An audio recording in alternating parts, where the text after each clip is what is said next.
Good morning, everyone. This is the second lecture of heat transfer in my class.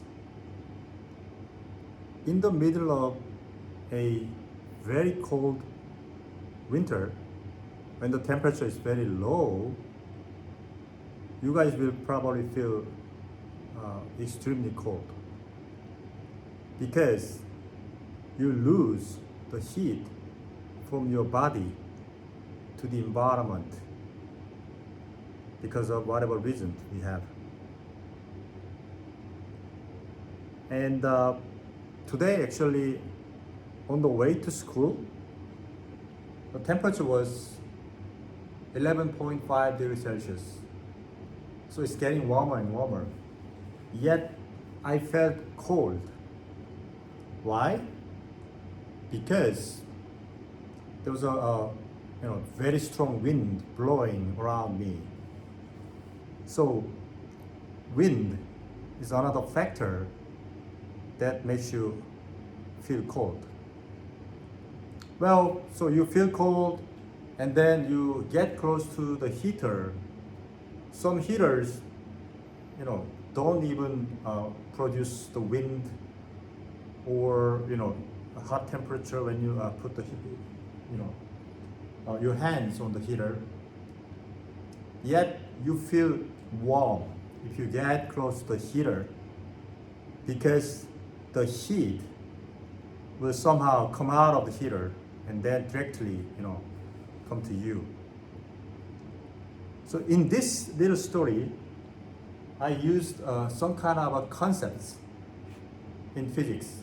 For example, I talked about the temperature, I talked about the heat, I talked about the movement of the heat, I talked about the wind blowing around you. So these are the things that are actually related with the topics you're gonna learn from this class. So heat will be actually transferred, and we are interested in learning how this heat is being transferred, by what kind of mechanism, and how we can understand them, and then eventually how we can use them. These are the things that we have to learn from this class. So this is just an introduction class. So today we're gonna go through all kinds of possible modes of heat transfer. Okay? And probably most of you guys have already read the textbook and understand what kind of pattern of heat transfer exists in nature. Okay? So perhaps the very first heat transfer that we can think about it is, something called the conduction, right? What is conduction? Well, before we talk about any kind of modes of heat transfer, let's think about some fundamental quantity that you need to understand, that you need to define in order to model this whole process. Well, what is physics? What is mechanical, electrical, whatever engineering, where we actually define certain phenomena with something called a law and then describe certain phenomena? Well, to me, as an experienced engineer, it seems that everything is like modeling. So nature, the phenomena occurs. Nobody knows, why that phenomena occurs. Nobody knows, how exactly you can describe the phenomena. But to us, to human being, we need to understand, and we need to imagine what kind of things are going on in nature.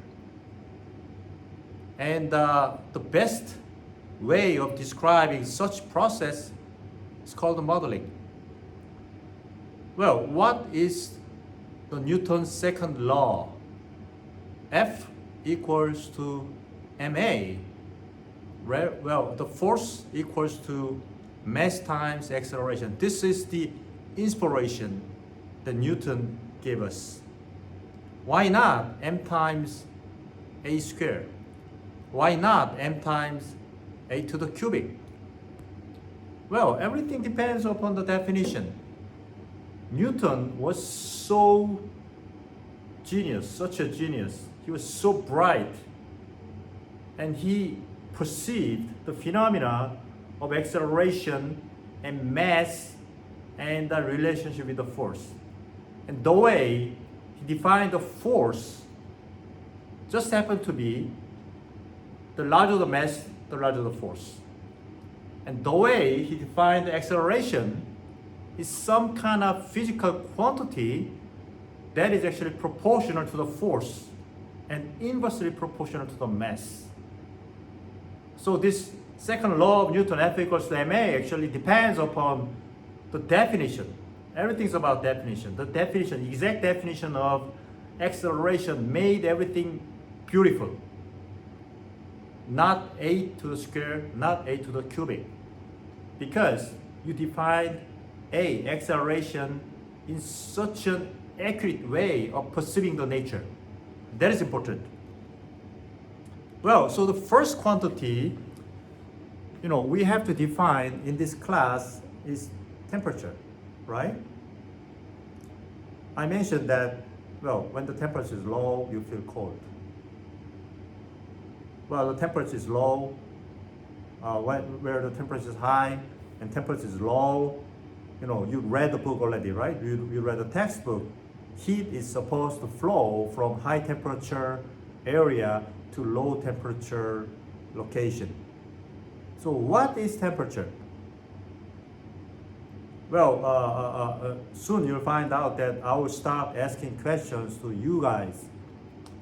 And I'll just call your name and request your answer through your Kakao talk, our Kakao group talk. But anyways, let's focus on this concept, temperature. What is temperature? Think about it. Well, to me, the temperature is actually representation of kinetic energy of individual molecules put together. There are many molecules that are involved in our daily lives, and then these molecules will be under consistent motion. Consistent motion can be described by kinetic energy, motion energy, right? So the temperature is nothing but the representation of such motion energy. Normally in physics, we use Kelvin temperature rather than just the normal temperature, Celsius or Fahrenheit. We use Kelvin temperature. What is Kelvin temperature? Definition of Kelvin temperature, 0. Yes, the temperature when all the molecular motion stops. That's the definition of 0 Kelvin temperature. And luckily enough, we were able to define the temperature in such a way that temperature is proportional to the total kinetic energy. It's very interesting, right? And in fact, actually, many of you guys, probably some of you guys, have already taken the thermodynamics. Well, actually the temperature is rigorously defined and then used to explain the concept of entropy in thermodynamics. Remember, thermodynamical, the second law of thermodynamics that involves the entropy. Well, simply speaking, what is entropy? It is the degree of chaos. The more chaotic certain state is, the higher entropy that state will have. And what does second law of thermodynamics, tells us? It tells us that, in normal life, in normal nature, this entropy is supposed to increase ever. When I say normal life, it's closed system, okay? If you don't think about outside of this system, well, the closed space, for example, entropy is supposed to increase. That means, the state of chaos will increase ever. And during that process, we'll start thinking about the temperature. And what is temperature? Well, the higher the temperature, you will have higher the kinetic energy in the molecular motion. Okay? And it turns out that, based on the understanding of the microscopic understanding of entropy, you will have a firm understanding of temperature. And if you go through that process, of course, we are not going through that process. This is not the thermodynamics class. You'll find out that the kinetic energy of moving molecules will be proportional to the temperature. And the constant that needs to be multiplied, constants that needs to be multiplied are two different constants. I'll show you. So energy, well, I would say kinetic energy, right, equals sometimes half, sometimes 2/3, sometimes five halves, not 2/3, 3/2, sometimes 5/2. So, but just to represent the most typical situation, I would put 3/2. We say this 3/2, right? Let me just delete this. 3/2, okay?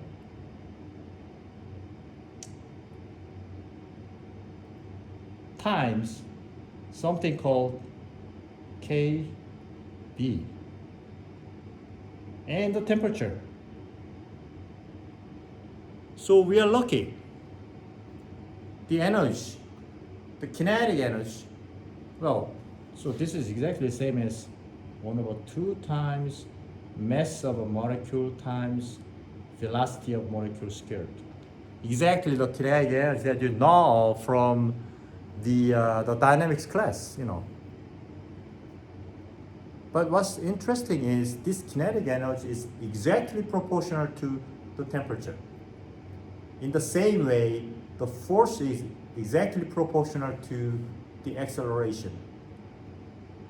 Kinetic energy is proportional to temperature, not temperature squared, not temperature to the cubic, not temperature to the 2.5 power or something like that, just T.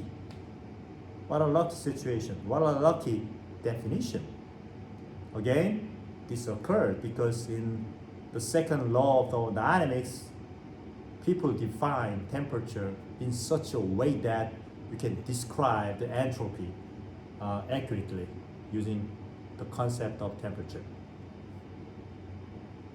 So, again, the temperature is a representation of an energy, kinetic energy of a molecule, multiplied by 3/2 times Boltzmann constant.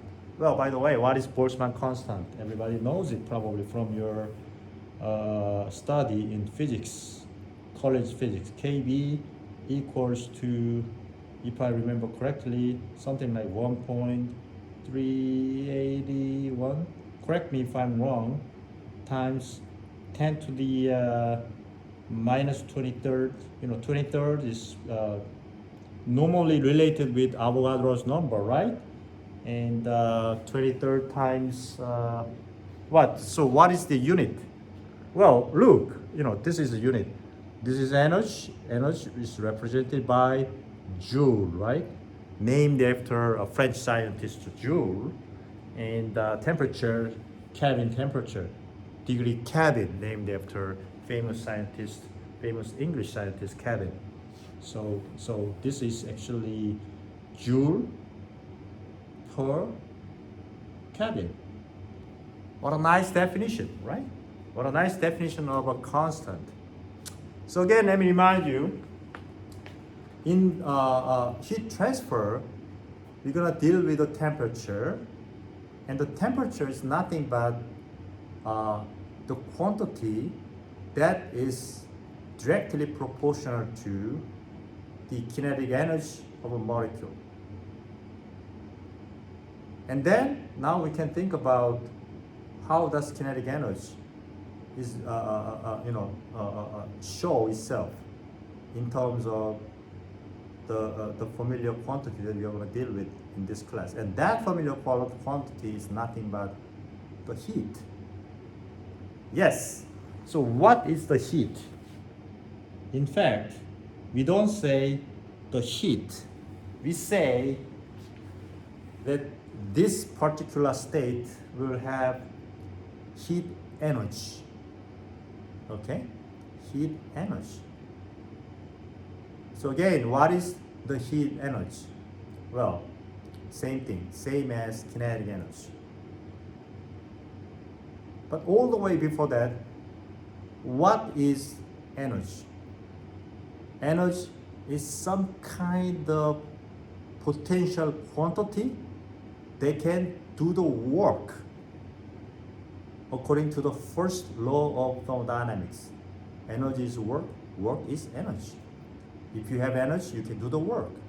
If you have potential energy, by lowering the potential energy, you can make a matter accelerate. That is a work. If you have a electrical energy, you can convert the electrical energy into mechanical work. That is electric motor. That is the electric motor that drives the nice car of Elon Musk, right? The nice Tesla, right? That's nothing but energy conversion process. So energy is not gonna be created. It's not gonna be annihilated. It's just that energy can be converted from one form to the other. That is the basic principle of the first law of thermodynamics. It's just a bookkeeping process, right? So in this particular class, we are mostly interested in heat energy. Okay?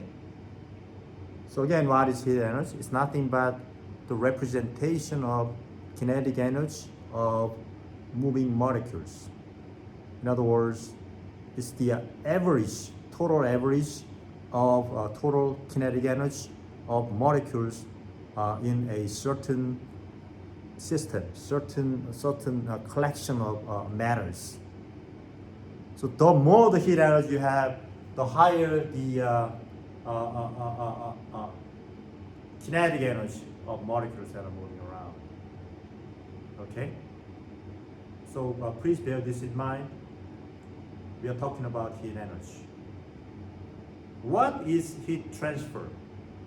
Well, that is flux of this heat energy driven by temperature difference. Am I correct? If you don't have any temperature difference, well, in particular situation, not in every case, but for example, conduction. Well, there's no flow of energy. Okay, so normally this flow of energy, flow of heat energy, we sometimes call it heat flux. Okay, that means heat energy flux. Energy flows along the timeline per certain time span. So basically, heat flux, the definition is joule, right, per certain time, second. Okay, so now we have just defined the heat energy and heat flux. So heat energy is nothing but something like this, molecular energy. The unit is the famous joule, right? Heat flux is, well, joule per second, and named after famous mechanical engineer, English mechanical engineer. How do you call this? Yes, watts. W, watts. Okay, nice, right? Very nice. So how can you represent this heat flux? In this class, we use Q. So whenever you use this little Q, that means heat flux, watts. So how much energy, how much heat energy is flowing, okay? And the other unit is actually Q double prime.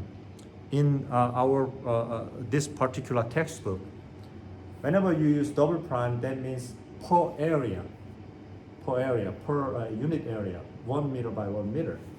So the unit of Q double prime will be, sorry, why this goes back, will be watts per meter square. Okay? Very nice. So now we are ready to discuss 3 different modes of heat transfer. The first mode of heat transfer occurs because of this diffusion of kinetic energy. Diffusion of kinetic energy. In other words, well, in this whole class, you guys are sitting all together. Well, unfortunately, we cannot do it today. I hope we can do it, pretty soon. I hope everybody's okay. Then we can, come together. And the guy in the front row start, chatting. And he will talk to his friends. The other friend will talk to the other friend. And this story will actually spread throughout the whole classroom. That's diffusion, okay? So suddenly one molecule will start, well, think about a molecular structure. One molecule will start oscillation. And this guy will hit his friends around him or around her. Then this oscillation will spread, right? From one origin to the surroundings. It's called diffusion, right? Diffusion is a really nice process, right? It is a process that dominates all kinds of phenomena, not only physics phenomena, but biological phenomena, even the spread of this pandemic, right?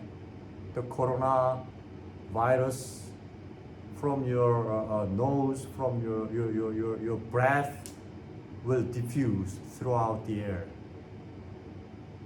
And then that will actually make people sick, right?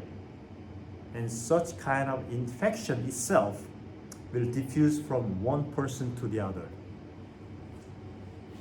Oh, that's bad. Knowledge. You know something, you will teach your friends, and the friend of your friends will teach the other. I teach you, you learn. I learn from you, and this knowledge will be transferred like the heat transfer. So it will diffuse. So that is exactly the diffusion process. How does that diffusion occur? Well, I just talked about, for example, coronavirus particle. Whenever you have large collection of such viruses and a certain area, there's no such collection of viruses. These particles will actually migrate to the low concentration area.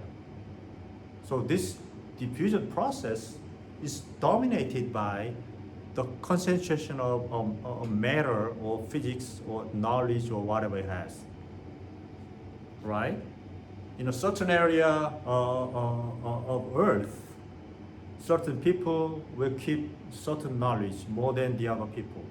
Somehow, they discover something. And that knowledge will be transferred from area where they have a larger collection of knowledge to the other area on specific topic, okay? On a relatively specific topic, for example.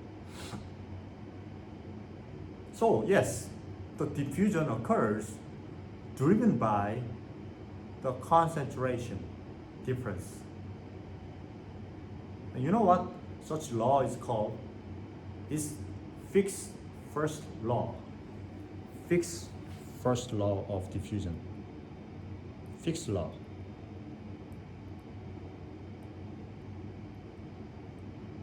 Okay?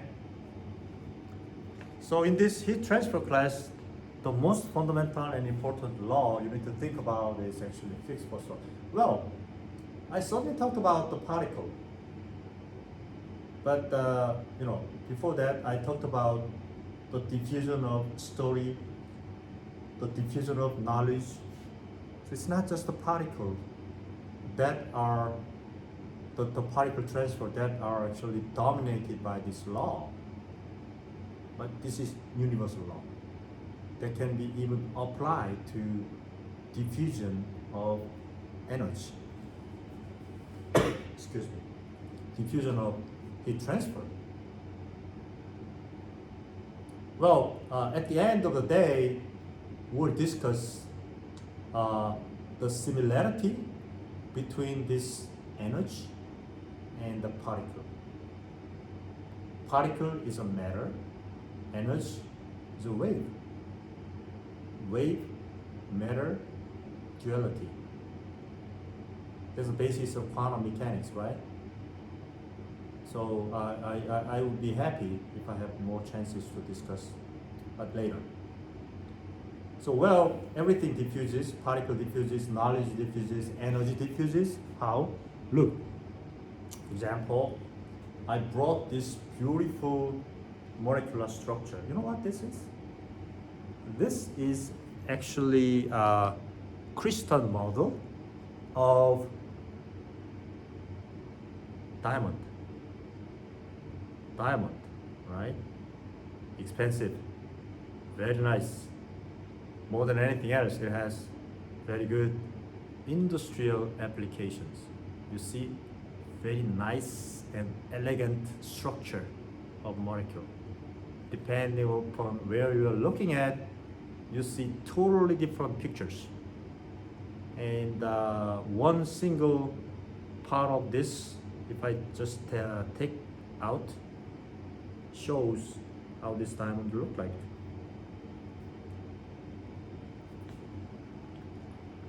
Look, this is single structure of diamond. So right here at the center, you see the carbon atom. Carbon atom will have a covalent a bond with his friend, the adjacent molecule, adjacent atom. So carbon here, another carbon here, carbon, carbon, carbon. Excuse me. The degree is 109.5 degrees. You can calculate it, okay? This nice 1, 2, 3, 4. What is it called? Tetragon, tetragonal structure, right? And if you just put them all together, you have this nice crystal. This is called body-centered cubic. And many group 14 element shares same structure, body, center, cubic, crystal with atoms at the centers, each center, okay? And crystal,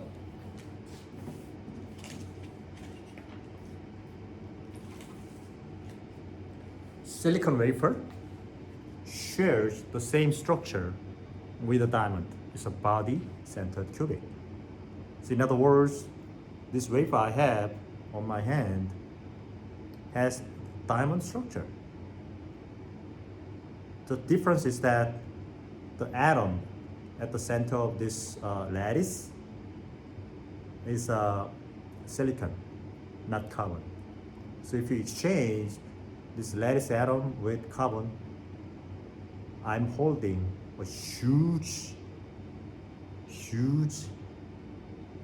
layer of diamond. It'll be very expensive, right? But silicon itself is already, very interesting material. I talk about, all these interesting pictures and all these interesting phenomena that are related with the silicon and diamond crystals. So you have a carbon atom at each center, and what happens is that if the Kelvin temperature is not zero, what we know of, they will start oscillation, kinetic energy, right? So they'll start moving. So this whole molecular structure is one single solid, can be thought of as balls that are connected with this interconnection. It's called lattice, and they can be considered as spring. Balls connected to the spring, and these carbon balls will start oscillation by the spring, connected to spring. So if one guy starts oscillation, what happens? Heat energy will be higher. What happens? Temperature will go up, right? And the guy next to it will start oscillation as well. One guy starts chatting, the other guy next to it will start chatting. And such energy will spread from one place to the other. And this oscillation in quantum mechanical world, well, because this oscillation will produce the wave of energy, right?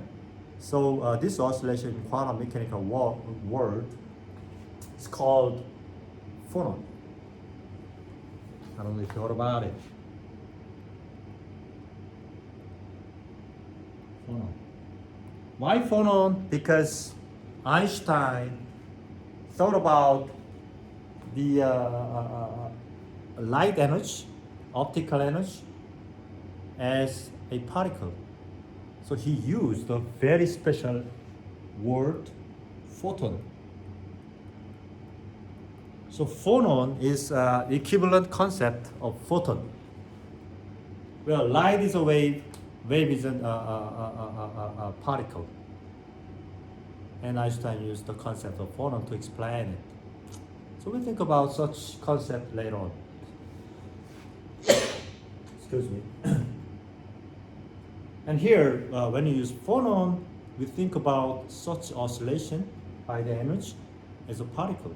So this particle will diffuse, driven by what? Concentration difference. What is the equivalent concept of concentration difference? Temperature difference. So the higher the temperature difference you have, the larger flux of energy you can generate, the larger flux of heat energy you can generate. That is conduction.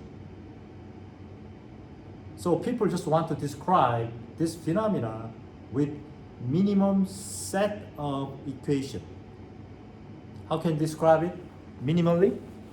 Well, so simplest way, in a simplest way, right? So heat flux will occur, right, proportional to the temperature difference. But temperature difference is kind of a vague concept. How much different is temperature?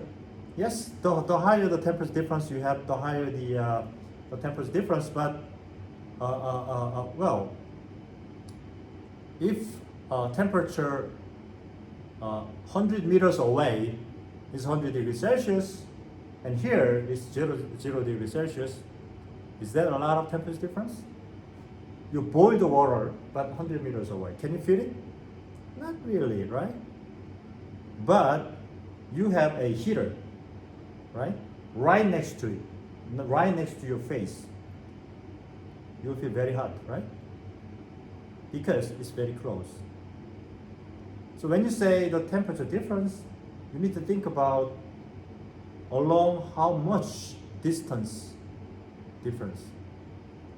So indeed, when I say temperature difference, it's not really temperature difference, but it's a temperature difference per distance. So if you make this distance infinitesimally small, what do you have? We have a gradient. That's exactly the concept Newton coined. Calculus, right? Derivative, right? Derivative. So now we are really talking about derivative of temperature per unit length, right? So this heat flux will be proportional to temperature derivative with respect to, well, for example, if it's one dimension, well, x distance. Sorry for a little glitch. Sorry for the little glitch. Yeah. There's some problem with this PowerPoint. Well, what is the constant of proportionality? Two things. First of all, the total heat flux will be larger if you have a large area, simply, right? If you have a small area, heat will flow through this small tunnel. But if you have a huge, mass collection, then heat will flow along the mass collection, and that flux will be a lot. So indeed, this whole flux will be proportional to the area that you are talking about. Area through which the heat energy flows. And you do the experiment and you measure the amount of heat flux in terms of joule per second or watts.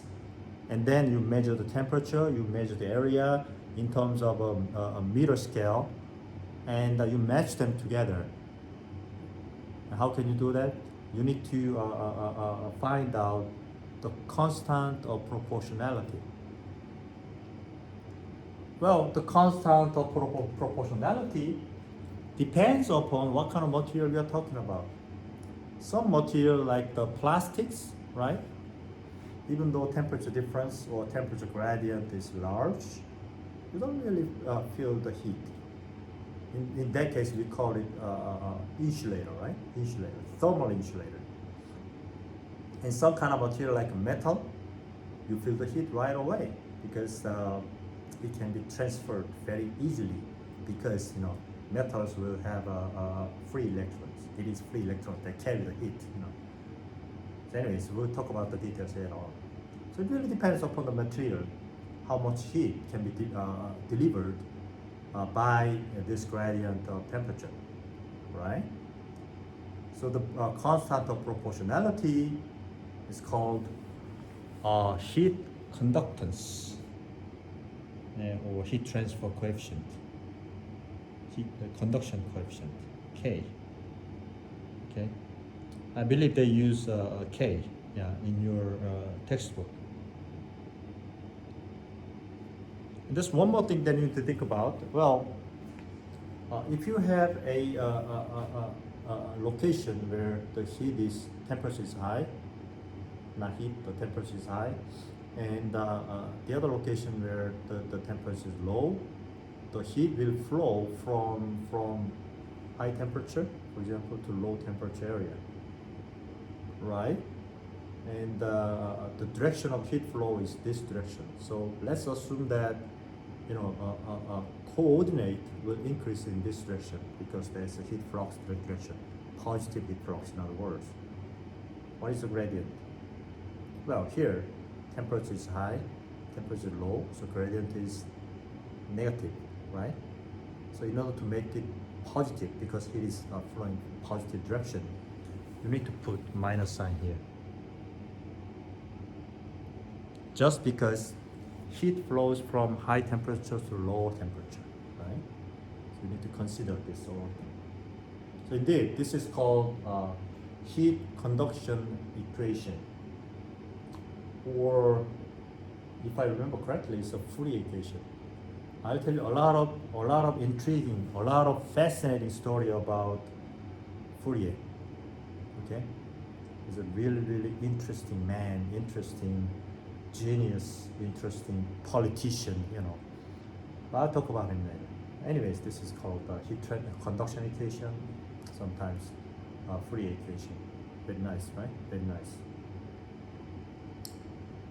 And if you divide the area, just to look at the heat conduction transfer per unit area, right? Then this just becomes minus the material specific constant of heat conduction coefficient times dt dx, right? Temperature gradient. And we use Q double prime. This is what I said, right? Whenever you put double prime, that means per area quantity, right? So the whole unit will be joule per second or the watt. Heat flux rate, indeed. And temperature is Kelvin, you know, it's Kelvin temperature. Distance is meters.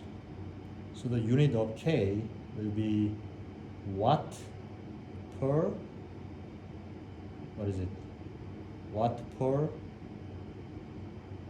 Kelvin per meter, right? Watt Kelvin per meters, right? Watt Kelvin per meters. What's the typical number that you can think about? Well, you learn that, you know. Normally, for example, if you have probably plastics, well, K will be around 0.1 sometimes, very low.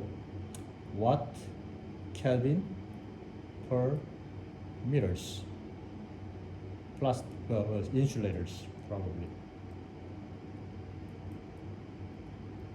If you have metal, for example, copper, if I remember correctly, I don't have a accurate number, but I know the rough estimation, probably 300, maybe 400. Let's say 300 watt Kelvin per meter. Sorry, let me just take a look at the unit again. Let me see if this is really right. Sorry. This needs to be watt per meter square, right? Watt per meter square, because it is per unit area. So watt per unit meter square and multiplied by meters. Sorry, so this unit should be not this, but let me just erase. This should be watt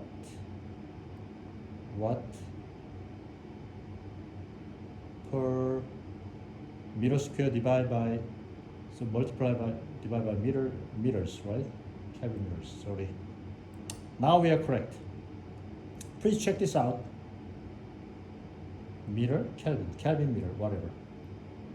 Watt per Kelvin meters. So again, this unit needs to be watt per meter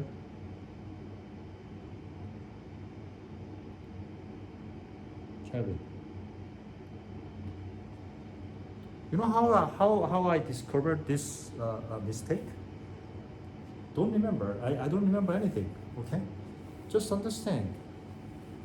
What is the definition of heat conductance?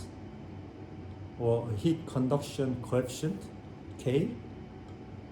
Well, how much heat can be transferred per the unit temperature gradient per unit area?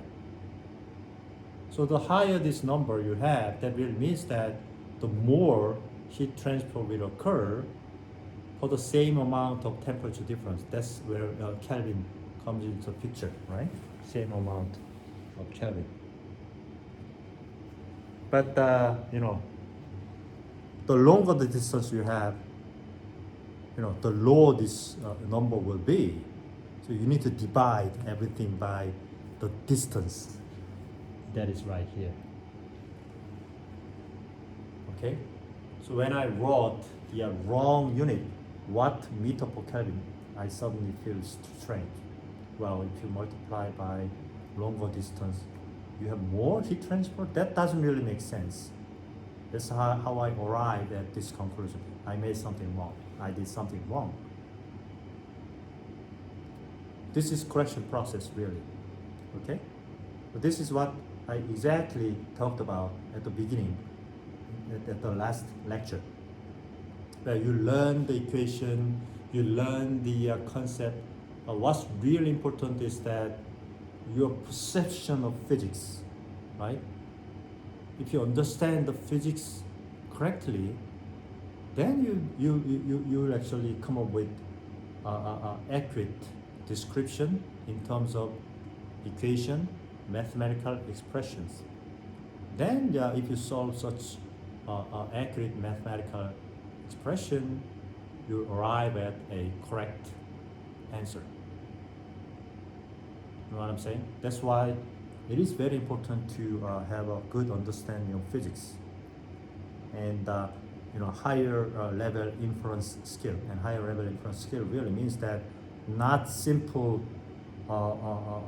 mathematics solution that you try to understand how this mathematical, the physical phenomena is occurring. That is more important. Interpretation, right? So after solving your problem, you have to take a look at your solution and try to understand what exactly is going on in this particular physics phenomena. And this kind of attitude, this kind of approach is not just applied to this heat transfer.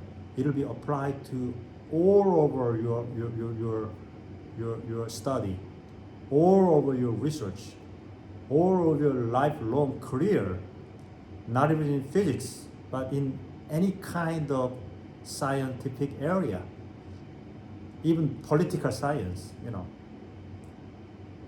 So think about it. So we are trying to enjoy this thinking process. So this is indeed heat conduction, okay? And the different mode of heat transfer, I talked about wind blowing, right? Even though temperature is, pretty warm, still if, hard wind blows around you, you'll feel cold. Why? Well, that's because you lose the heat energy not only by the conduction, but also by the bulk transport of matters that carries the heat energy. So heat energy, for example, in this, crystal, they oscillate. But if you move this whole crystal, then whole heat energy will move, And such phenomena occurs especially when a flow occurs around the surface. When a flow actually goes through the surface, what kind of knowledge do you need? You need the knowledge of fluid mechanics. And in that case, in such cases, we call such heat transfer phenomena heat convection. That's second mode of heat transfer, heat convection. It's such a complicated phenomenon. And we'll take a look at all these phenomena down to the detail over the surface, but later on, not today. It's too complicated. Much later on, after we finish up this heat conduction. But still, we need the model case of this heat convection, because we're going to use this concept of heat convection even in the study of heat conduction. Because conduction and convection, they are kind of related together. You have a solid from inside the solid to the outside, from inside your body to your skin, there will be conduction. But from your skin to the air, there will be convection. So you need to understand both cases in order to understand the whole picture. So again, we want to use the minimum set of representation. Again, if you take a look at my previous equation, look, Q is equal to minus K times dt dx, not dt dx 1.5.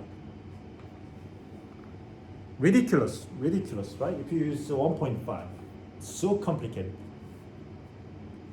Maybe it's 1.5, maybe it's 1.0123 or something like that. In real nature, maybe it's totally, different number that you might thought about. But why do we use this? Well, this is just a simple model. We don't really know what the real nature is doing, but this is the way we want to communicate with. Okay? So we simplify the matter as much as possible. What is the minimum way of describing this? Well, the simplest minimum will be 0. Then what is our description? Nothing. It's totally wrong. Okay? And by applying this principle, by applying this equation over and over repeatedly, people gradually learn that, well, this is pretty much correct, or pretty much enough to describe what really is going on, and pretty much enough to use for our all kinds of engineering and physics applications. So we did this, just one, to make it simple. So what is the minimum set of description that we can describe this complicated phenomenon? Well, heat transfer from surface, and molecules will oscillate, but they will move together. So complicated, so complicated. So rather than coming up with this gradient or something, we really don't know, So let's sit down. People say, let's sit down and think about what is going on. Well, there is a surface, and on the surface there will be a flow going on, but people learn that actually flow velocity at the surface is zero. Zero velocity. That is the most important postulation, assumption in the fluid mechanics, isn't it? Right? So if you draw the profile of flow speed this way, well, it'll be zero, but it'll grow and thus eventually become constant. And this is flow velocity profile, isn't it? So if you use U as a flow, this is U infinity, because at the infinity, flow speed will reach up to a certain number that doesn't change throughout this range.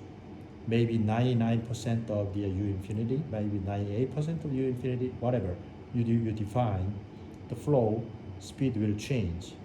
And you know what this thickness is, this layer is called? This is called the boundary layer. Makes sense, right? Boundary layer. And indeed, fluid mechanics, boundary layer plays the key role in terms of describing the phenomena occurring in these cases. Boundary layer, they have a shear force, because of shear force, these particles will accelerate. Acceleration, mass, Newton's law of second law, and if you describe, all this particle motion put together with this shear force and viscosity, you gonna be ended up with something called Navier-Stokes equation, driven by pressure. What are the forces that are involved? Navier-Stokes equation indeed. I'm not gonna describe Navier-Stokes equation today. Well, what about the heat? Well, on the surface, probably you have a temperature, right? For example, Ts, hot, maybe. You have a hot surface and a cold wind blowing over it. Your face is warm, but the flow is cold. So you lose the heat. The temperature from the surface to the environment, it will go lower. So if you draw the temperature profile, it will be something like this. Isn't it, right? And this temperature will change like this. This arrow doesn't show you the flow direction, but just the temperature.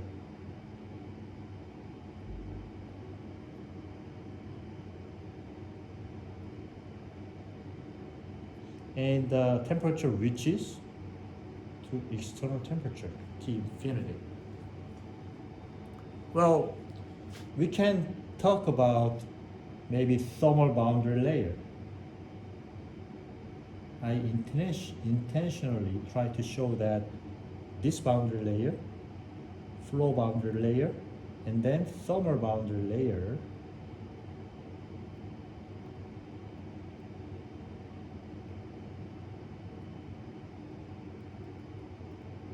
are different. They are different. Right? Yeah, yes. The flow phenomena, the particle phenomena, and the temperature phenomena, they don't need to be matching. So we'll talk about this later on. So this phenomena is really complicated, and people want to describe this complicated phenomena using minimum set of description that they experience, that such description will give them enough amount of knowledge to describe the phenomena, and enough amount of knowledge that can be used for many different applications.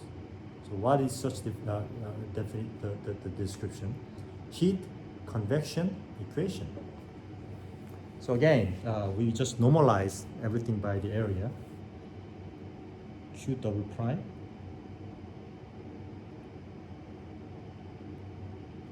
Make it neat. Let me make it neat. Q double prime equals 2. Well, what do we know? We know this. We know this. We don't care about this transient or boundary layer change. It's too complicated. We don't want to think about it. So this really is something like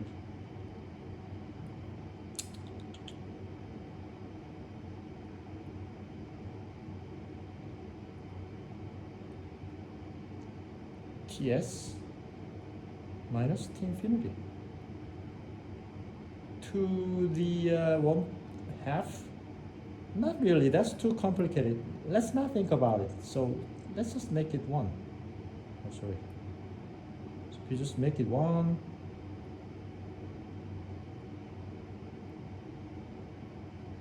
just sit down and just check it out if this really describes our situation. Well, constant of proportionality needs to be, of course, introduced. Remember, heat conduction coefficient only depended upon materials. In this case, H is kind of complicated thing. What kind of fluid that you're talking about? Fluid. What kind of solid that you're talking about? What kind of surface condition that you're talking about? Smooth or rough? Does it have any obstacles in it? It's totally different. And what kind of fluid condition that you're talking about? You learn fluid mechanics. Laminar flow, turbulent flow, transient flow, it's all different. Boiling flow is all different. So indeed, this H, which is called heat convection coefficient, it has all kinds of these complicated cases, in this single number. So no wonder this number will fluctuate, will change a lot, okay? Depending upon situation. Are we talking about water? Well, it will be high, right? Water, just swim in the swimming pool. You'll feel colder, right? You watch Titanic, people die because of this cold. And just the breeze, just the air flowing, maybe less colder, right?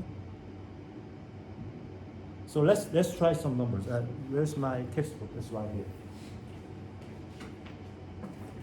So if you take a look at your textbook, let me see. On the page, let me see. 7. Well, I'm talking about global edition. Maybe this is same as edition 8. Edition 7, you might have to look at different page. Page 8 here, and table 1.1, typical values of the convection heat transfer coefficient process. By the way, what will be the unit of H? Unit of H will be, look, this is watt per meter square. This is the Kelvin, so it will be watt per meter square Kelvin, right? Kelvin, watt per meter square Kelvin. And if you read it, free convection and gases, what is free, what is forced? We'll talk about it later, okay?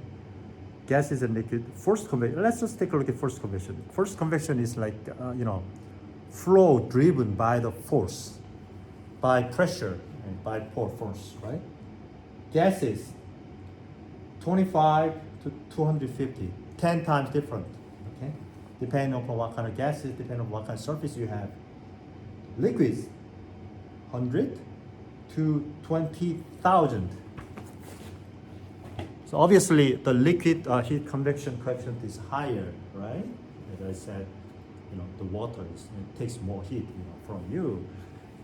But even this number changes from 100 to 20,000.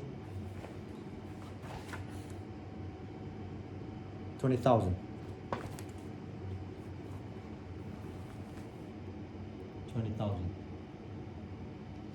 But if you have a boiling situation, it has even more dramatic result, 200,000. You see this number? So again, it fluctuates a lot. So it is really the key task of people to find exactly what kind of number you have, depending upon what kind of situation, what kind of flow speed you have, what kind of a material you have, what kind of surface condition you have. You will find out this number. So it really depends, highly depends upon experimental conditions. So in this particular class, in my class, we'll learn some simple situations where you generate this number H. Okay. So in later chapters, you learn how you can find this heat convection coefficient. So this equation really looks simple. It's not really simple. This number is really, really complicated. Okay, so we're gonna talk about that later on. What is the third mode of heat transfer? It is called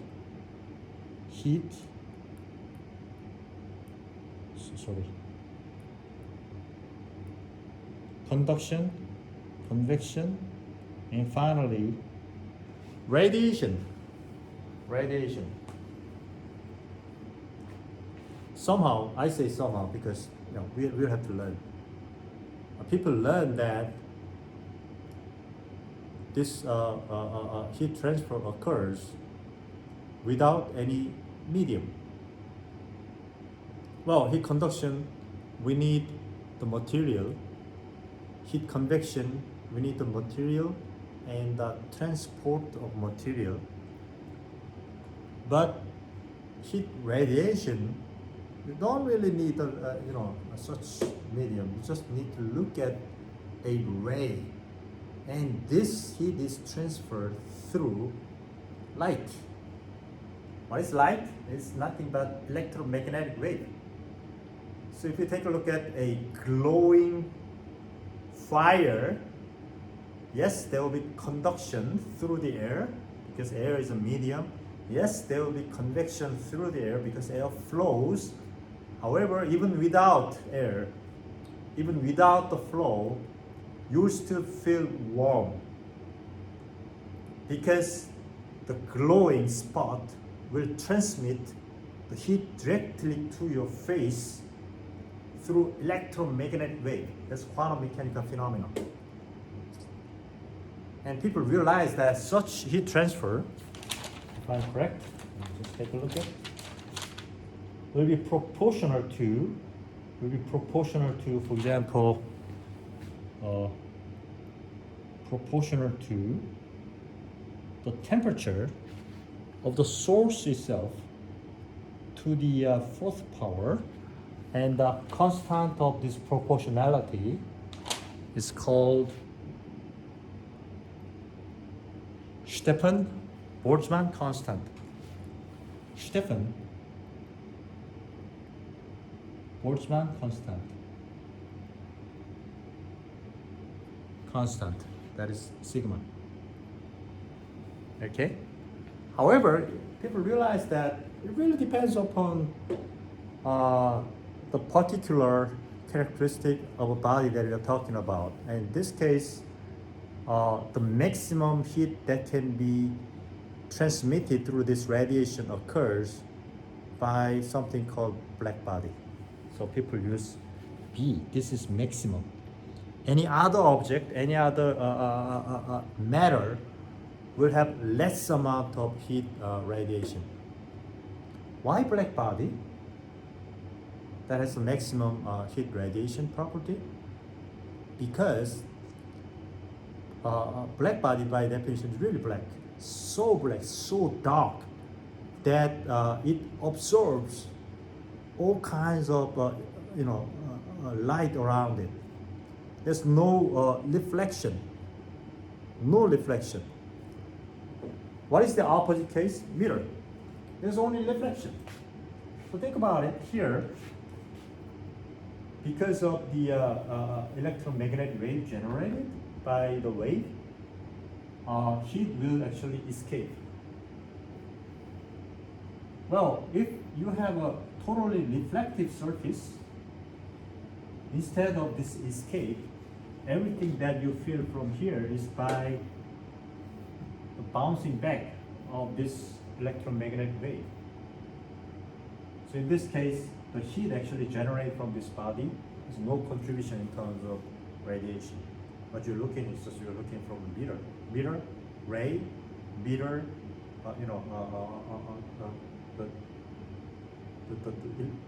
the colors. That's your color, right? So this is the maximum case of the heat generated. So normally people need to multiply this number with such realistic situation. So normally the energy or heat energy, heat transfer that occurs by this radiation is epsilon times sigma Ts to the fourth power. And this epsilon somewhere between 0 and 1, right? If you have an ideal black body, epsilon will be 1. If you have an ideal reflective surface, epsilon will be 0. There will be some in between.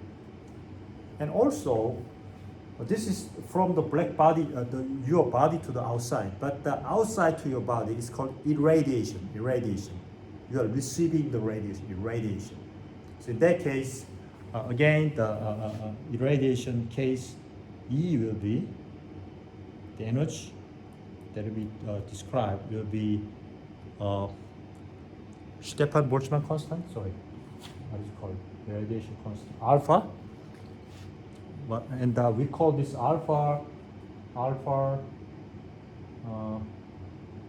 absorptivity, right? Sorry.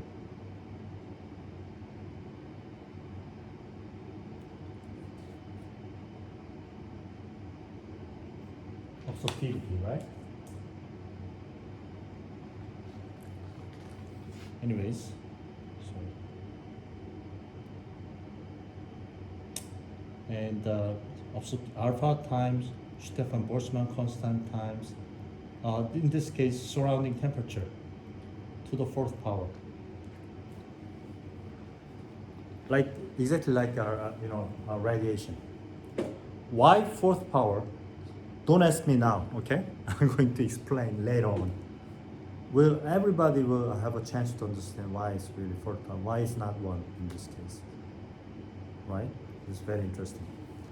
It just happened that, if alpha and the epsilon, they are the same, and in that case, you will have a total heat exchange, it's radiation and the reception, irradiation all together. So radiation is considered positive, irradiation you are receiving considered negative, and it just happened that alpha, absorptivity, the amount of absorption you have compared to black body, emissivity, epsilon, the amount of radiation compared to black body, happen to be the same, then this whole number will be epsilon, sigma, remember, Ts is your temperature, and the T surrounding is surrounding temperature. Okay, it goes like this. And you can even take out Ts minus T surrounding times, what is it? Ts plus T surrounding, what is it? Cubic, right?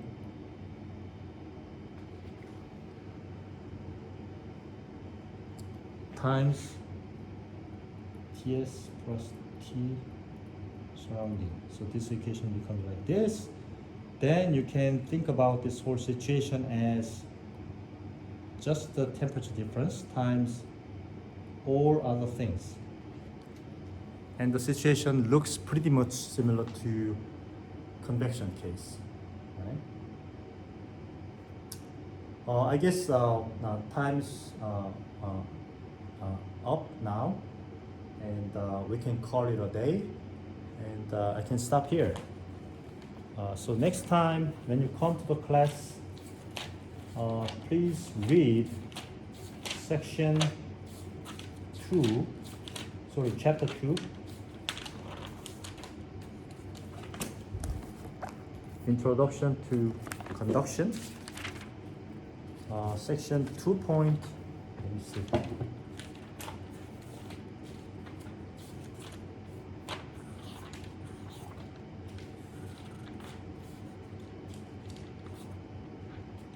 .3. Okay. Please read.